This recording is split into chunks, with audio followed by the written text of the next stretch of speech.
નમસ્કાર મિત્રો, સ્વાગત છે તમારું આપણી આ યુટ્યુબ ચેનલમાં જેનું નામ છે ગુજરાતી જીકેની જમાવટ। આજના વિડીયોમાં આપણે વાત કરીશું મિત્રો 1 જાન્યુઆરી 2020થી લઈ અને 30 જૂન 2021 આમ કુલ સળંગ 18 મહિનાનું જે ડીએ એટલે કે મોંઘવારી ભથ્થાનું જે એરિયસ બાકી છે વિવિધ સરકારી કર્મચારી અને પેન્શનર્સને, તેને લઈ અને ઘણા લાંબા સમયથી મિત્રો સરકાર સામે ઉગ્ર રજૂઆતો કરવામાં આવી રહી છે। વિવિધ જે કર્મચારી અને પેન્શનર્સ યુનિયનો મંડળો છે તેમના દ્વારા પણ સરકારને મિત્રો વખતો વખત આ જે 18 મહિનાનું ડીએ બાકી છે ડીઆરનું એરિયસ ચૂકવવા માટે મિત્રો સરકારને રજૂઆતો કરવામાં આવે છે। આ તમામ જે ખબરો વચ્ચે અત્યારે હાલ એક મહત્ત્વના સમાચાર પ્રાપ્ત થઈ રહ્યા છે અને જેમાં મિત્રો આ દિવસે ખાતામાં 18 મહિનાના જે છે તે એરિયસ જાહેર કરી દેવામાં આવશે અને મહત્તમ મિત્રો 2,18,000 રૂપિયા સુધીની બાકીની રકમ જે છે તે કર્મચારીઓને મળવા જઈ રહી છે। તો આજના વિડીયોમાં વિગતવાર જાણીશું કે કઈ તારીખ સુધીમાં મિત્રો 18 મહિનાનું બાકી જે ડીએનું એરિયસ છે તે સરકાર દ્વારા રિલીઝ કરવામાં આવશે અને મિત્રો ક્યારે આ ડીએ એરિયસ છે તે વિવિધ સંવર્ગોને કઈ રીતે પ્રાપ્ત થશે, તમામ માહિતી આજના વિડીયોમાં મેળવીશું। તો વિડીયોના અંત સુધી બન્યા રહેશો અને જો તમે અમારી ચેનલમાં નવા હોય તો અમારી ચેનલને સબસ્ક્રાઇબ કરી બાજુમાં રહેલું બેલ આઇકોન દબાવી ઓલ નોટિફિકેશન ઓન કરી લેજો, જેથી કરીને ચેનલ પર મૂકવામાં આવતા વિવિધ ભરતીઓના નોટિફિકેશન, વિવિધ ભરતીઓના પરિણામ, જીકેના વિડીયોઝ, સરકારી કર્મચારી પેન્શનર્સ યોજનાને લગતા પરિપત્રો અને સરકારી કર્મચારીઓ અને પેન્શનર્સોને લગતા મિત્રો ન્યૂઝ તમને સરળતાથી અમારી ચેનલ પરથી ઉપલબ્ધ થઈ જાય। તો મિત્રો ડીએ બાકી ચૂકવણી કોરોના સમયનું બાકી ડીએ ચૂકવણીની જાહેરાત કરવામાં આવી છે। આ દિવસે ખાતામાં 18 મહિનાનું બાકી ડીએ એરિયસની 2,18,000 રૂપિયા સુધીની મહત્તમ રકમ કર્મચારીઓના ખાતામાં ચૂકવવામાં આવશે।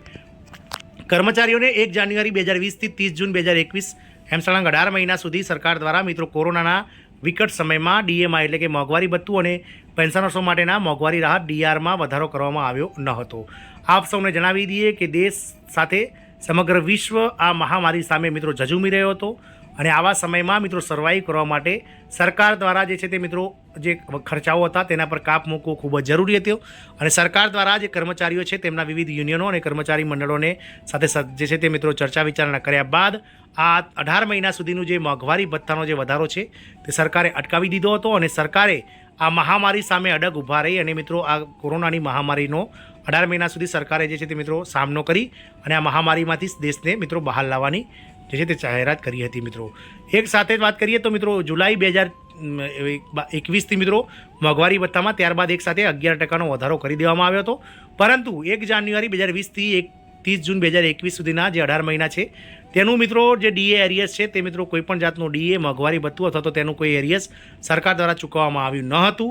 જેથી મિત્રો ઉશ્કેરાયેલા વિવિધ કર્મચારી યુનિયનો દ્વારા સરકારને રજૂઆતો કરવામાં આવી હતી અને ઘણા લાંબા સમયથી એટલે કે લગભગ છેલ્લા 2 થી 2.5 વર્ષથી સરકાર સામે આ કર્મચારી યુનિયનો અને વિવિધ સરકારી કર્મચારી પેન્શનર્સના જે યુનિયનો છે તે આ મોંઘવારી 18 મહિનાની મોંઘવારી ભથ્થાની અને મોંઘવારી રાહતની જે એરિયસની રકમ બાકી છે તેને લઈ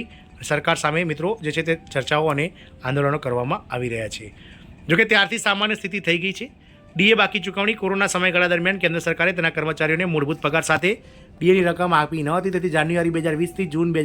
30 જૂન 2021 સુધી કર્મચારીઓને મળેલા પગારમાં મોંઘવારી ભથ્થાની રકમ ઉમેરવામાં આવી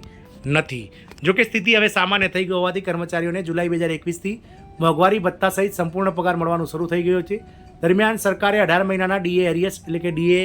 એરિયર પેમેન્ટ ડેટ 2024 ચૂકવવા માટે 3 અલગ અલગ હપ્તાઓમાં નાણાં છોડવાનું નક્કી કર્યું છે। મિત્રો કર્મચારીઓને તેમના વેતન મુજબ ડીએનું એરિયસ મળશે। જો કે કર્મચારીઓને વધુમાં વધુ રૂપિયા 2,18,000 રૂપિયા આપવામાં આવશે। તમને જણાવી દઈએ કે સરકારે ડીએની બાકી રકમના 2 હપ્તા ચૂકવી દીધા છે, પરંતુ છેલ્લા હપ્તાના પૈસા હજુ આપવામાં આવ્યા નથી। જો કે સરકારે ત્રીજા હપ્તાને રિલીઝ કરવા માટે કોઈ નોટિફિકેશન બહાર પાડ્યું નથી અને ન તો આ અંગે કોઈ તારીખ નક્કી કરી છે, પરંતુ નવી સરકારની રચના પહેલાં સરકાર તેના તમામ જૂના કામોનું સમાધાન કરી રહી હોવાથી એવી અપેક્ષા રાખવામાં આવે છે કે કર્મચારીઓને ડીએ 2024ના છેલ્લા હપ્તાના નાણાં ટૂંક સમયમાં મળી જશે। તમને જણાવી દઈએ કે કેન્દ્ર સરકાર અને રાજ્ય સરકાર હેઠળ કામ કરતા સરકારી કર્મચારીઓને પગાર દર મહિને 7મા પગાર પંચ દ્વારા નક્કી કરવામાં આવે છે। આમાં આપવામાં આવેલ સૂચનાઓ પછી સરકારી કર્મચારીઓના પગારમાં વધારો થયો છે અને તેમના જીવન ધોરણમાં પણ ઘણો સુધારો થયો છે, કારણ કે હવે દર મહિનાના મૂળ પગાર સિવાય મોંઘવારી ભથ્થું, એચઆરએ, મુસાફરી ભથ્થું, તબીબી ભથ્થું વગેરે જેવા અન્ય લાભો પણ મળવાપાત્ર થાય છે, તે કર્મચારીઓને પણ આપવામાં આવે છે। આ સાથે જ એઆઈસીપીઆઈના અનુસાર મોંઘવારી ભથ્થામાં દર 6 મહિને વધારો કરવામાં આવે છે। જાન્યુઆરી મહિના માટે મોંઘવારી ભથ્થું હવે 46%થી વધારી 4% ઉમેરો કરી અને 50% કરવામાં આવ્યું છે। એટલે કે જો કોઈ કર્મચારી બેઝિક સેલરી 18,000 રૂપિયા પ્રતિ માસ હોય તો તેને 18,000 રૂપિયા ઉપરાંત માત્ર 9,000 રૂપિયા ડીએના મળશે, ત્યારે અન્ય લાભો પણ આ જ રીતે આપવામાં આવશે, જે તેના પગારમાં નોંધપાત્ર વધારો કરશે। આમ મિત્રો 18 મહિનાનું જે એરિયસ બાકી છે તેને લઈને સરકાર દ્વારા તારીખ નક્કી કરવામાં આવી છે અને ટૂંક જ સમયમાં મિત્રો 18 મહિનાનું જે એરિયસ છે તે કર્મચારીઓના ખાતામાં આવી જશે અને મહત્તમ મિત્રો જેનો પગાર સૌથી વધારે છે તેવા મહત્તમ 2,18,000 રૂપિયા સુધીનો જે એરિયસ છે તે કર્મચારીઓને મળવાપાત્ર થશે. કર્મચારીઓના બેઝિક પ્રમાણે જે સમયે સરકાર દ્વારા જે વધારો કર્યો હશે તેનું એરિયસ પ્રમાણે સરકાર દ્વારા જે તે કર્મચારીઓના બેઝિક પ્રમાણે સરકારી કર્મચારીઓને આ એરિયસ 18 મહિનાનું ચૂકવવામાં આવશે. જય હિન્દ, અસ્તુ.